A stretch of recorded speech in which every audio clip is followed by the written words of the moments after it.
Alors, bonjour à toutes et à tous. Je m'appelle Luc Hébert. Je suis votre hôte pour les balados les plus douloureux de notre deuxième saison d'épisodes en français. Le balado le plus douloureux vous est présenté par le Centre d'excellence sur la douleur chronique pour les vétérans canadiens. Il vise en fait à vous informer, à informer les vétérans, leurs familles, les cliniciens, les chercheurs sur la douleur chronique, mais aussi et surtout à proposer différentes solutions pour mieux la gérer. Alors, bienvenue à la deuxième saison de Balado-diffusion en français. Lors de la première saison, on avait discuté, entre autres, de l'importance de la réadaptation et de la physiothérapie dans la prise en charge de la douleur. Nous avions aussi discuté de certaines interventions non pharmacologiques qui ont fait leurs preuves pour traiter la douleur et améliorer la qualité de vie des personnes et en particulier, évidemment, des vétérans. On avait aussi discuté de l'importance dans le traitement de la douleur chronique chez les vétérans, de mieux comprendre l'importance de l'identité et de la culture militaire et aussi d'utiliser une approche un peu plus holistique, donc un modèle qui considère les volets biologiques, psychologiques, sociologiques et même spirituels en lien avec la douleur chronique. Alors, lors du dernier balado, nous avions aussi discuté des différents types de douleurs et de la neuroplasticité dans le traitement de la douleur chronique. Et en fait, aujourd'hui, pour aller un peu plus loin dans cette même perspective de traitement de la douleur chronique, on va plus spécifiquement aborder un site de douleur qui est assurément très fréquent et en particulier au sein de nos vétérans canadiens, la douleur lombaire. Alors, j'ai un invité aujourd'hui tout à fait approprié pour vous en parler parce qu'en plus d'être physiothérapeute, c'est un professeur et un chercheur dont les travaux de recherche se concentrent justement sur les stratégies de gestion de la douleur et en particulier de la douleur chronique. Alors, c'est avec un grand plaisir que j'accueille aujourd'hui le professeur Yannick Tousignan-Laflamme. Il est professeur titulaire en physiothérapie à l'Université de Sherbrooke et il est chercheur au centre de recherche du Centre hospitalier universitaire de Sherbrooke. Alors Yannick, bienvenue à l'émission. Je suis vraiment content de te recevoir. Bien, merci beaucoup, Luc. Tout le plaisir est pour moi. Là. C'est toujours un plaisir d'échanger avec toi. Oui. Alors, écoute, Yannick, pour les bénéfices de nos auditeurs, est-ce que tu pourrais te présenter, nous donner une petite idée de ton parcours? Oui, donc, comme tu l'as dit, là, je suis physiothérapeute de formation. J'ai diplômé il y a plus de 20 ans à l'Université d'Ottawa. J'ai travaillé comme clinicien avant de faire de la recherche. J'ai travaillé comme patient tous les jours à temps plein, particulièrement des gens qui ont des problèmes douloureux persistants ou chroniques. Ma première année, je suis plus en milieu hospitalier, puis par la suite, j'ai œuvré plus dans des cliniques externes, cliniques privées où j'ai eu différentes clientèles. Par la suite, j'ai toujours aimé communiquer, aimé enseigner. Hein, c'est une des choses qu'évidemment, on fait quand même beaucoup avec les patients. Puis j'ai poursuivi ma carrière, ma formation, je devrais dire, en recherche. Donc, j'ai fait une maîtrise, un doctorat à l'Université de Sherbrooke. Puis évidemment, vers la fin de mon doctorat, il y a un programme qui a été mis en place à l'université. Et je suis prof, là, comme tu l'as bien expliqué, depuis 2008. Puis oui, ma recherche là, est vraiment ancrée sur ce que j'ai le plus aimé lorsque j'étais clinicien, c'est-à-dire la douleur persistante. En l'occurrence, la lombalgie, tu l'as bien nommé aussi, c'est quand même assez prévalent. Hein, c'est ça. Bien évidemment, parcours intéressant, parcours à la fois clinique qui t'a amené en recherche, donc de toute évidence, des connaissances de terrain qui t'ont permis d'amener, j'imagine, ta programmation de recherche. D'ailleurs, j'aimerais ça que tu nous en parles un petit peu de ta programmation de recherche. Tu travailles sur la gestion de la douleur et en particulier la douleur lombaire. Puis on sait que c'est un problème musculo-squelettique qui est extrêmement prévalent chez nos vétérans canadiens. Alors, j'aimerais ça que tu nous parles un petit peu de ta programmation de recherche, Yannick. En fait, moi, je vois ma recherche comme un moyen indirect de faire de la clinique. Fait qu'au lieu d'intervenir directement auprès des patients, j'interviens ou je fais de la recherche auprès ou au service des cliniciens. C'est complexe. Hein? La douleur en général, c'est complexe. Trouver des solutions pour un problème aussi important et complexe que la lombalgie, ça prend plusieurs perspectives, plusieurs avenues. Puis moi, ma mission que je me suis vraiment donnée, c'est vraiment d'outiller les cliniciens à mieux intervenir auprès de leurs patients. C'est intéressant ce que tu dis là, Yannick. Tu dis c'est ma façon de continuer à faire de la clinique. Alors, de toute évidence, il y a des retombées dans ce genre de projet de recherche-là. Mais dis-moi, pourquoi tu t'es intéressé en particulier à la lombalgie Ou aux troubles du rachis en particulier, parce que la douleur, ça touche plusieurs articulations. Clairement, la douleur, c'est pas strictement relié au rachis, que ce soit au cou ou au dos, etc. Ça concerne plein d'articulations et de structures anatomiques, mais je m'intéresse à ça. Pourquoi? Parce que même si, quand j'étais clinicien, même si mes patients arrivaient tous avec un diagnostic similaire, qui ressemble à quelque chose qui peut être lombalgie ou entorse lombaire ou autre, mais tout le monde était différent, tout le monde avait un profil différent et il fallait que... C'était un beau défi de s'efforcer de trouver des stratégies personnalisées pour chacun de ces patients-là, chacune de ces personnes-là.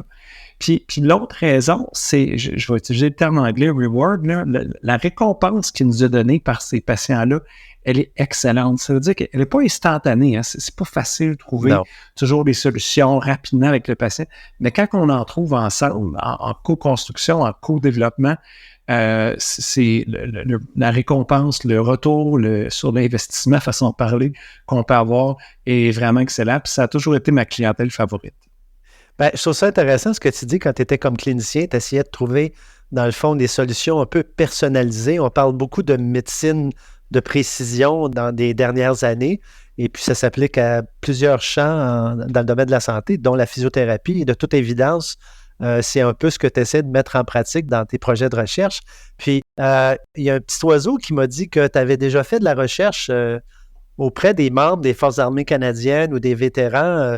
J'aimerais ça que tu nous en parles un petit peu. C'était comment, dans quel contexte tu en es venu à t'intéresser à la clientèle militaire? Oui, donc en 2015-2016, 8-9 ans environ, il y a une membre des Forces armées canadiennes qui s'appelle Anya Franz. J'ai pas son titre exact par cœur. Que je connais très bien. Que tu connais très bien, qui est physiothérapeute, qui a décidé d'entreprendre une maîtrise de type recherche, et j'ai supervisé ses travaux. Puis tous les deux, on avait un intérêt envers la gestion des troubles du rachis. Puis évidemment, Anya, son projet voulait vraiment le faire auprès des membres des Forces armées canadiennes. Donc, c'est dans ce contexte-là, elle m'a approché, on a une co-direction, puis on a fait un projet de recherche sur une base militaire en Ontario, où on a comparé deux stratégies, si on veut, pour gérer la douleur aiguë, donc des militaires, des membres qui revenaient de mission. Donc, on a comparé des membres qui avaient une approche A avec une approche B, puis pour voir s'il y avait une différence entre les deux en termes d'efficacité et aussi en termes de vitesse vitesse, c'est peut-être pas le mot plus juste, mais comment ça prend de temps avant que ça marche. C'est ça. Donc, pas juste l'efficacité au niveau de la réduction, mais après, c'est-tu rapide comme effet. Et on a documenté des résultats somme toute assez positifs. C'est ça. Puis je comprends que, dans le fond, on avait des résultats à court terme. On parle de 1 ou 3 mois après le début des interventions. Oui, c'est ça. Donc, en fait, c'est qu'il y a un groupe où est-ce qu'on a utilisé un facteur pronostic, puis peut-être qu'on en reparlera un peu tantôt, qui est la notion de direction préférentielle. Ça veut dire que les gens qui se présentent, là, qui ont une lombalgie, pas tout le monde, mais dans bien des cas, les gens vont avoir une direction préférentielle. Ça veut dire que quand ils vont se pencher dans une direction, ça va être pire, puis de l'autre côté, ça va être mieux. Donc, il y en a un qui préfère, si on veut. Mais ce qu'on voulait voir, c'est lorsqu'on introduit cette notion-là dans le processus d'évaluation du clinicien, que systématiquement, il va documenter ça et qu'il l'utilise, parce que comme je disais, c'est un facteur pronostic. Hein, donc, si la personne a une direction préférentielle, ça nous dit que on devrait utiliser cette direction-là, que ce soit se pencher vers l'avant ou vers l'arrière pour gérer ses symptômes. Puis dans l'autre groupe, on a utilisé l'approche usuelle. Ça veut dire que cette approche-là, d'identifier une direction préférentielle, n'était pas utilisée. Puis ce qu'on a vu, à 1 mois puis à 3 mois, c'est que le groupe dans lequel on a systématiquement évalué le patient pour la présence d'une direction préférentielle et qu'on a utilisé cette direction préférentielle-là comme moyen de traitement, ils se sont améliorés plus et surtout beaucoup plus vite que l'autre groupe. Donc, les deux groupes sont allés en physio. Les deux groupes se sont améliorés. La physiothérapie, ça a aidé ces gens-là à récupérer leur niveau de fonction puis à s'améliorer au niveau de la douleur. Mais il y a eu une différence d'efficacité en termes d'ampleur et surtout en termes de réponse temporelle. Donc, ça a été plus vite dans un groupe que dans l'autre. Très intéressant ce que tu racontes là. Je vois qu'il y a de la cohérence dans tes propos. On parle de médecine adaptée ou de physiothérapie adaptée aux patients. Puis, dans le fond, ça m'amène à une question. Tu sais, souvent, on se demande, il se fait de la recherche, les gens le savent, mais on se dit toujours, est-ce que c'est utile? À qui, puis à quoi ça sert finalement la recherche? Puis, justement, pour connaître un peu ta programmation de recherche, il y a un aspect que je trouve intéressant qui répond à cette question-là parce que, effectivement, en recherche, tu vises, tu l'as dit d'entrée de jeu au début de notre entretien, que tu visais surtout à outiller les cliniciens pour qu'ils et qu'elles puissent mieux intervenir auprès de leurs patients.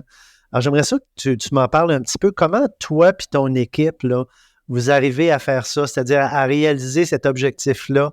C'est une belle mission. Puis, on souhaiterait que ce soit toujours comme ça parce que les cliniciens veulent donner des traitements de pointe, des traitements efficaces. Alors, comment tu arrives à faire ça, toi, à réaliser ça avec ta programmation de recherche? Ben, je pense qu'on se colle sur la réalité clinique. Puis dans le fond, là, je parle, je vais dire les patients, ce qu'ils veulent savoir, mais moi, là, quand je suis patient, là, parce que des fois, je suis de l'autre côté. On est tous patients à un moment donné. C'est quoi qu'on veut savoir? On veut savoir qu'est-ce qui se passe, puis quand est-ce que ça va partir. Donc, ce qu'on veut savoir, c'est des informations de nature diagnostique. Et le quand est-ce que ça va partir, c'est des informations de nature plus en lien avec le pronostic. Hein. Qu'est-ce qui va advenir de ma condition? Exact. Et surtout, pour le clinicien, qu'est-ce qu'il faut que je fasse pour que cette problématique-là s'atténue ou disparaisse idéalement? Donc, j'ai deux volets de recherche qui répondent à cette mission-là. Le premier volet, c'est plus pour essayer vraiment d'accentuer le diagnostic vers quelque chose qui est un petit peu plus compréhensif. Excusez, c'est un anglicisme, mais un petit peu plus complet que souvent le libellé diagnostic qu'on a. Hein. Vous allez voir, juste dire qu'on a une lombalgie. Oui, juste dire qu'on a une lombalgie ou une entorse lombaire ou etc. Ouais. Ça ne veut pas dire grand-chose. Ça veut juste dire, tu sais, ce qu'on a fait 6 ans d'études pour être capable de faire ce diagnostic-là, c'est-à-dire le patient me dit qu'il a mal au dos, donc sur un papier, j'écris qu'il a mal au dos. Ouais. Pas très utile en bout de ligne. C'est pas très utile en bout de ligne. C'est utile pour catégoriser, mais pas utile pour le patient. Donc, ce qu'on sait, puis tu sais, c'est basé sur mon expérience clinique, basé sur la littérature, ce qu'on a fait, c'est dans les dernières années, j'ai développé un modèle de gestion des vecteurs de douleur et d'incapacité. Puis les vecteurs, en anglais, on l'a baptisé driver. En fait, c'est ce qui drive les symptômes puis l'incapacité de cette personne-là. Donc, les gens nous consultent parce qu'ils ont mal au dos. Parfait. Il y a différentes causes avec ce mal de dos-là, mais on ne regardera pas exactement est-ce que c'est une vertèbre, est-ce que c'est une facette ou une structure très, très isolée. On va dire, OK, la douleur est au dos, il y a potentiellement une ou plusieurs structures qui pourraient augmenter ça.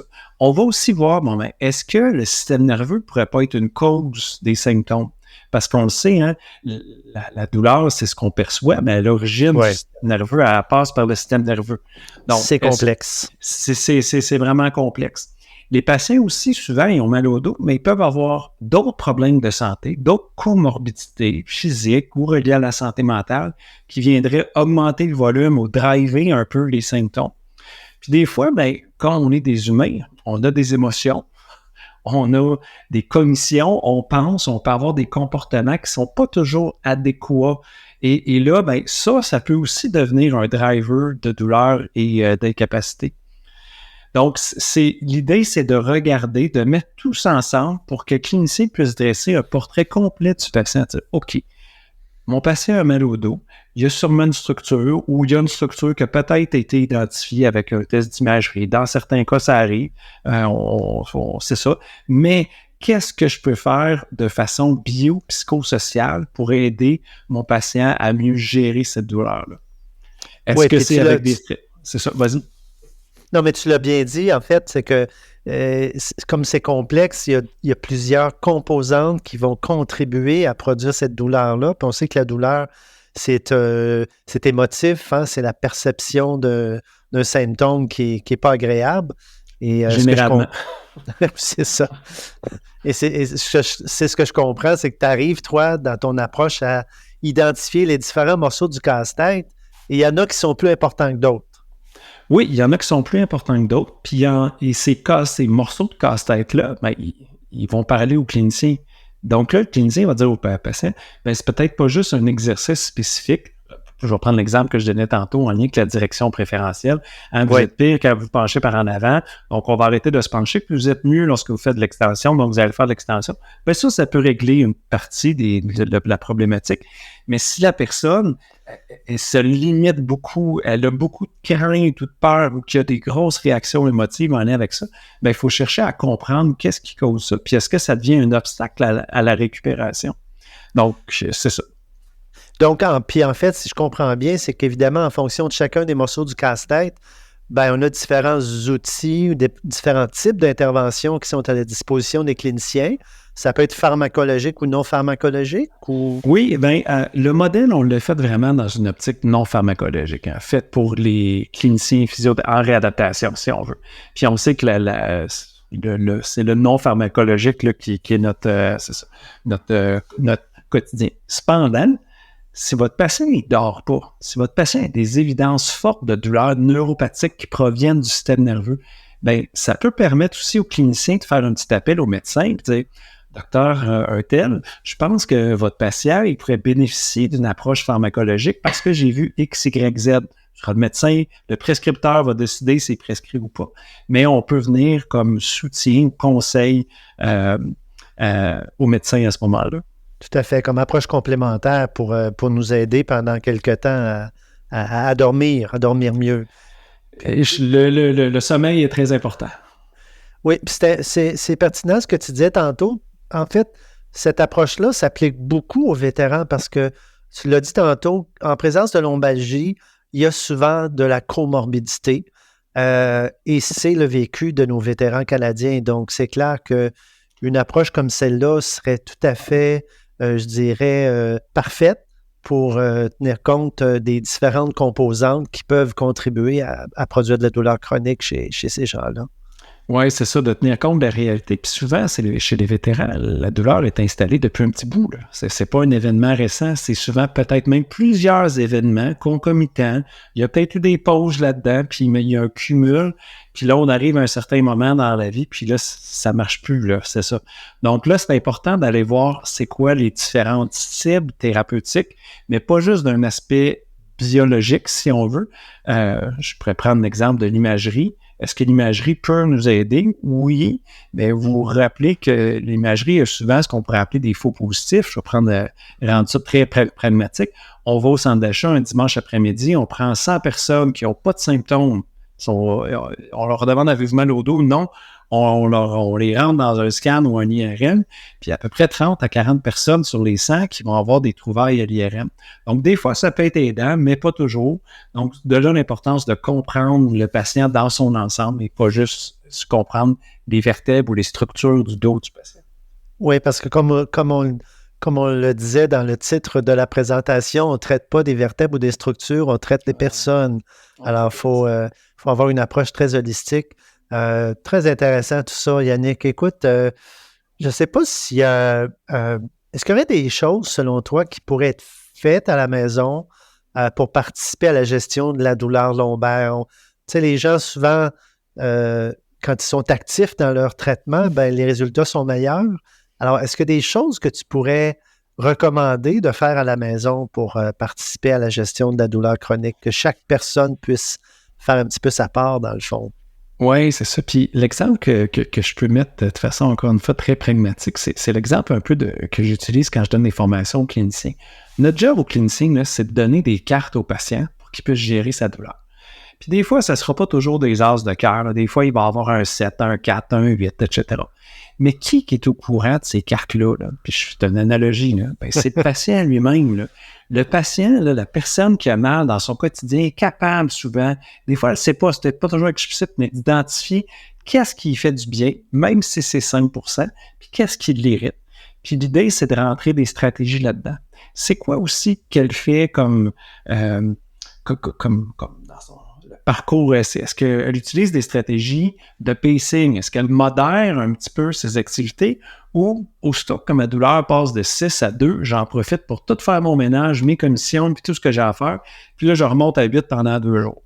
Bien ça, c'est quelque chose qu'on peut remarquer. Mais moi, ce que je peux dire aux gens, là, c'est la chose la plus importante, c'est vraiment bouger. Mais je sais que ça peut être très dur, puis même contre-intuitif. Fait que là, les gens vont dire « Hey Yannick, tu me demandes de bouger, mais j'ai mal à 7-8 sur 10, puis ça va me faire mal quand je vais bouger. » Je vous comprends. Mais si on bouge pas, ça va être pire. Fait que l'idée, qui peut être contre-intuitif, c'est de continuer à bouger, mais avec les bons paramètres. Puis là, les paramètres, souvent, ont besoin, je prêche pour ma paroisse. Il faut démystifier, en fait, tout ça. C'est-à-dire qu'il n'y a pas de danger à bouger et il est possible qu'il y ait de la douleur, mais en bout de ligne, c'est peut-être ce qui va faire en sorte qu'on va demeurer fonctionnel et autonome, mais peut-être que la douleur va être réduite éventuellement. Oui, c'est ça. Puis si on met les bonnes cartes au bon moment, puis si on bouge de la bonne façon, puis, tu sais, pas assez bouger, c'est pas bon. Trop bouger, c'est pas bon non plus. Fait qu'à quelque part, c'est trouver le juste milieu, mettre les bonnes stratégies. Est-ce qu'aller voir un professionnel de la santé pour se faire aider un peu à mettre ces stratégies-là en place? Je pense que ça serait une très bonne idée. Là, tu vas dire que t'es biaisé, puis je pense que tu as raison. Mais je pense que les gens ont besoin d'être soutenus quand même. Puis aussi, garder en tête que la douleur, tu sais, ça relève de la perception. Là, puis si des gens, quelqu'un vous dit la douleur est dans votre tête, là, ben, oui, elle est dans votre tête, mais non, la douleur est bien réelle. Là. Elle existe, cette douleur-là. Elle existe, là, exactement. Puis, ce qu'on peut peut-être dire aux gens, c'est que la douleur, la source principale n'est pas toujours dans vos vertèbres. Des fois, elle peut venir de cognition, de croyances, quand on est stressé, quand on a des émotions négatives. C'est sûr que c'est quelque chose qui va augmenter le volume si on veut de la douleur. Tout à fait. Ça va catalyser le symptôme un petit peu, là, l'augmenter. En fait, ce que je comprends, ce que je retiens de ce que tu viens de dire, c'est qu'il faut penser que dans bien des cas, la meilleure personne pour trouver les solutions, ça peut être le patient. Et il faut arriver à le soutenir puis à identifier ces choses-là. Mais de toute évidence, le patient peut nous en dire beaucoup sur sa condition puis faire en sorte le patient connaît plus sa condition que le clinicien va connaître la condition. Donc, la job de clinicien, c'est de soutenir le patient, peut-être faire ressortir certains éléments, lui donner des cartes pour être capable de mieux gérer ça. Mais je pense que ça se fait ensemble. C'est pas une approche top-down. Non, tout à fait. C'est ça. Écoute, Yannick, tout ça est extrêmement intéressant. On aurait pu en parler pendant au moins 1 heure et plus. Je voudrais vraiment te remercier. Un immense merci, Yannick, pour toutes ces informations très pertinentes que tu nous as données aujourd'hui. C'était un plaisir de te retrouver, d'être avec toi. J'ai appris des choses.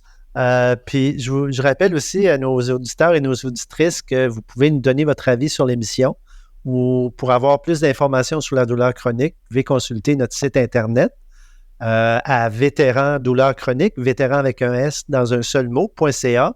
Ou vous pouvez nous suivre sur Facebook ainsi que sur Twitter au pseudo @chronicpain.coi et Instagram au pseudo @chronicpain _COE. Alors, je vous rappelle aussi que le podcast Le Plus Douloureux, c'est produit pour le Centre d'excellence sur la douleur chronique par Story Studio Network et Eye Contact Productions. Alors, merci encore Yannick. On va sûrement se retrouver dans d'autres conditions aussi agréables, j'en suis sûr. Ben, merci de l'invitation et ça m'a fait un grand plaisir. Merci, Luc. Parfait. Alors, chers auditeurs et chères auditrices, merci. Au plaisir de vous retrouver bientôt et prenez bien soin de vous.